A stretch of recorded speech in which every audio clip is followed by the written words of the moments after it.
Hi, this is the first lesson of the equations unit in grade 9 math.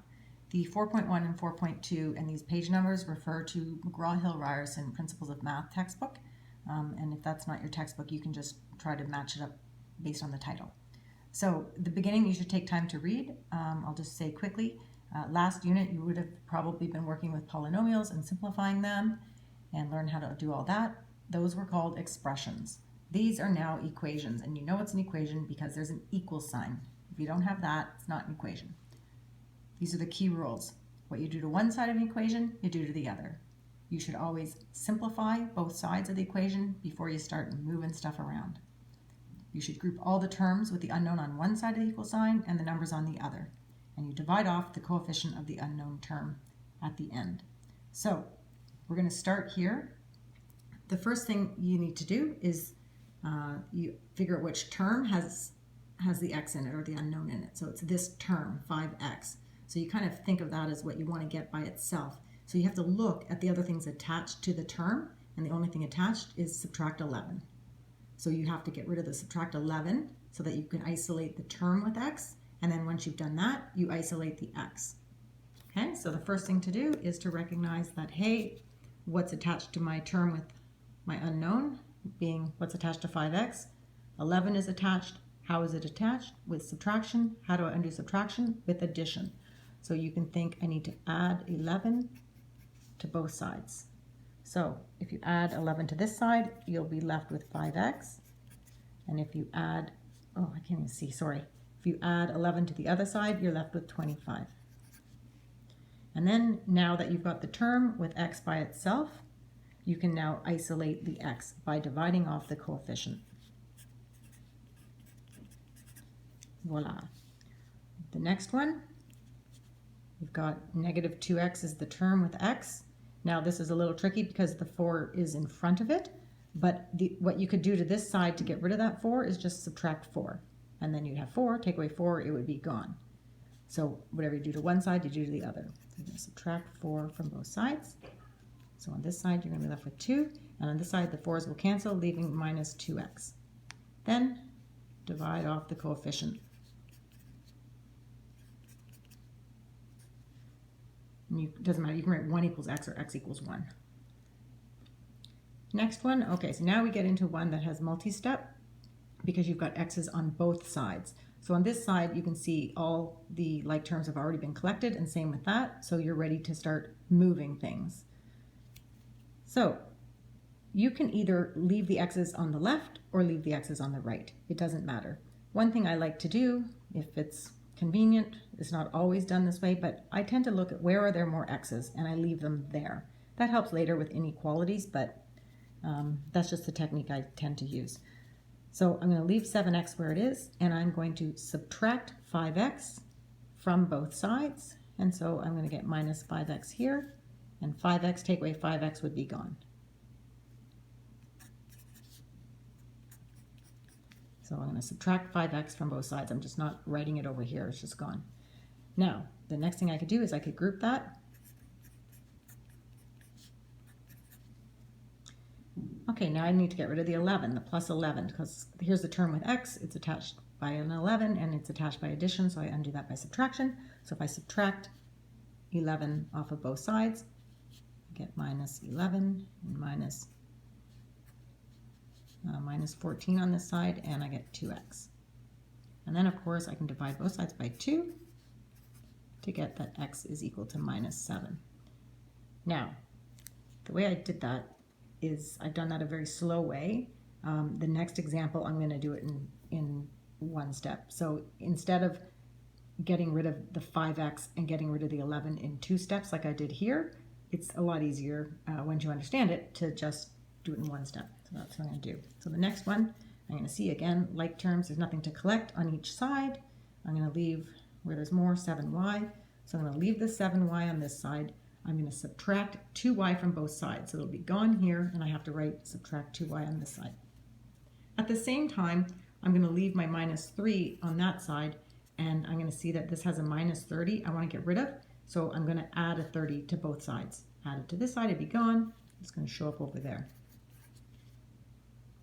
You need to be thinking about how something is attached and how you're going to undo it. And the only real answers to that is things are attached by addition, and you would undo it by subtraction. Things are attached by subtraction, and you'd undo it by addition. Things are attached by multiplying, you undo it with dividing. Things are attached by dividing, you undo it with multiplying. One more is things are attached by squaring, you undo it by square rooting. That's going to be a little later on, but every operation has an inverse operation, and that's what you're doing. There's no like moving, change the sign, all that is garbage. Don't think like that. Always think, how is it attached? How do I detach it? That'll always get you through. Okay, so over here we've got, positive 27. You don't need to write the plus sign. And then 5y. And then divide both sides by 5. I don't need to write divided by 5. That starts to get a little tedious. I can just recognize I'm going to divide by 5 will leave me this. Over here I do need to write it because it doesn't divide evenly. And that's the answer. Okay, next one. Now we've got some brackets involved. So here we have a little more complicated equation. You can see that there's simplifying to be done on the left side. There's simplifying to be done on the right side before anything moves. So I'm going to distribute that. This is from the last unit.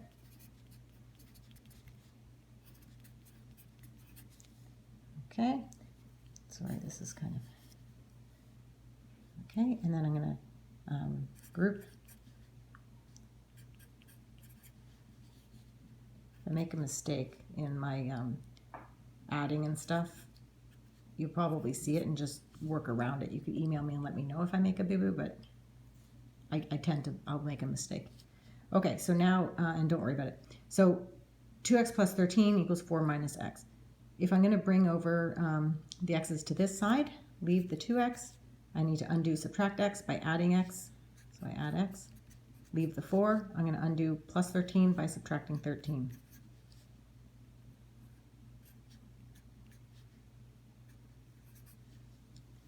I get x is negative 9. Okay, I'm going to speed it up a little bit as I go sometimes.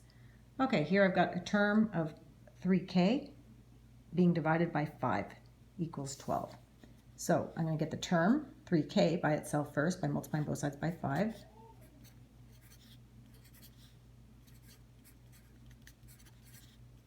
It's kind of like, sorry, I was thinking of something else.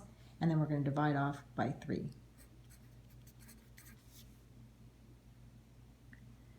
Okay, next one. We've got y is attached to the 14. It's attached because it's being divided by 14, so I'm going to multiply both sides by 14.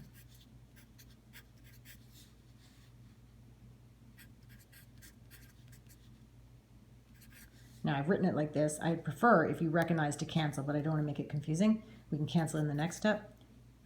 2 goes into both. 2 goes into 6 3 times. 2 goes into 14 7. So the answer is 7 over 3. Next one here. Okay. We've got two things attached. So we've got the term with the x is 25x divided by 9. So multiply both sides by 9. Okay, so I'm not going to actually multiply it out. I'm just going to write 9 times 15 over 7 equals, and the 9's are canceled, equals 25.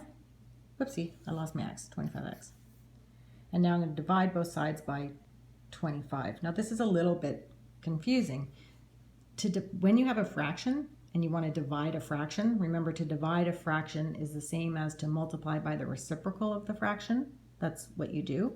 So up here, if you're going to divide by 25, let's say you're dividing a fraction, 3 over 2 divided by 25, that equals 3 over 2 times 1 over 25. So I'm not going to write the division, I'm just going to write the second step, which is the reciprocal. So I'm going to multiply both sides by the reciprocal of 25. It's just easier. 1 over 25, 1 over 25, oops, sorry. Okay, because that would make it go away on that side, that's undoing it. And then on this side, that's why I didn't expand this, I'm going to cancel out. I've got 9 times 15 on the top and 25 times 9 on the bottom, so I'm going to cancel by 5s. 5 goes into 15 3 times and into 25 5 times. And now I'm going to multiply what's left over, which is the 9 and the 3, is 27, with the 5 and the 7 is 35. And my answer. Okay. This one is tricky because the x, the unknown, is in the denominator. So you have several approaches here. Because it's a fraction is equal to a fraction, that's the easiest case of this. One thing you could do is recognize the following. If 3 over 2 equals x over 6, then actually I shouldn't do it like that. 3 over 2 equals 9 over 6, okay? That's true, right? Well, then it's also true that 2 over 3 will equal 6 over 9. You can just take, if two fractions are equal, then their reciprocals will be also equal. So you can use that approach just to get the x into the top. Again, it only works when you have a fraction equal to a fraction. So one way is to just flip them and say x over 3 must then equal 3 over 2. And then you carry on from there by undoing division by 3, by multiplying both sides by 3. That's how it's going to become undone over here, leaving x is equal to 9 over 2.